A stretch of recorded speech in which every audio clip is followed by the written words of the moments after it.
మీ నాన్న మీ అన్నయ్య ఇంత ద్రోహం చేశారా? నేను బ్రతికుండగా నా తమ్ముడికి అన్యాయం జరగటానికి వీల్లేదు. పదరేఖ. బాబు ఆగు. మనల్ని కాదనుకుని వెళ్ళిన వాడు మనవాడు కాదు. వాడికి ఏ ఇబ్బంది వచ్చినా మనకు అనవసరం. అమ్మా, ఆవేశంలో తమ్ముడు మనకు దూరం అయినా అన్నీ ఆలోచించగల పెద్దవాళ్ళు మనం వాడిని దూరం చేసుకోకూడదు.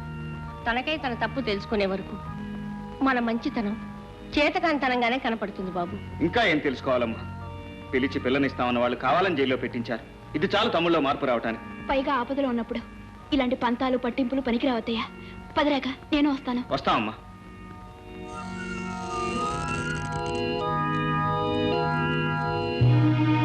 నన్ను క్షమించండి అయ్యా.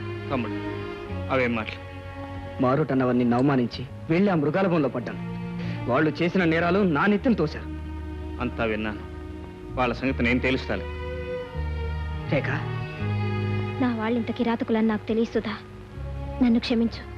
సుధాకర్, నువ్వు ఈ నేరం చేయలేదని నాకు తెలిసినా నిన్న ఆ ప్రాంతం నుంచి తప్పించకపోతే ఇంకా ఎక్కువ ప్రమాదం జరగొచ్చని నిన్ను అరెస్ట్ చేశాను. నన్ను అపార్థం చేసుకోగదు. ఏం అర్థం చేసుకుంటేనే అన్నదమ్ములు కలిశారు, ఇక ఏ అపజయము ఉండదు. బాబాయ్, ఇప్పుడు మీ ఆరోగ్యం ఎలా ఉంది? రవి పుణ్యమా అంటూ బాగుపడ్డానమ్మా. ఒంటితో పాటు బుద్ధి కూడా బాగుపడింది. 4-5 రోజుల్లో మన ఊరు వచ్చేసి నేను తాకట్టు పెట్టుకున్న సామాన్లన్నీ ఎవరిది వారికి ఇచ్చేసి అందరికీ దండం పెడతానమ్మా.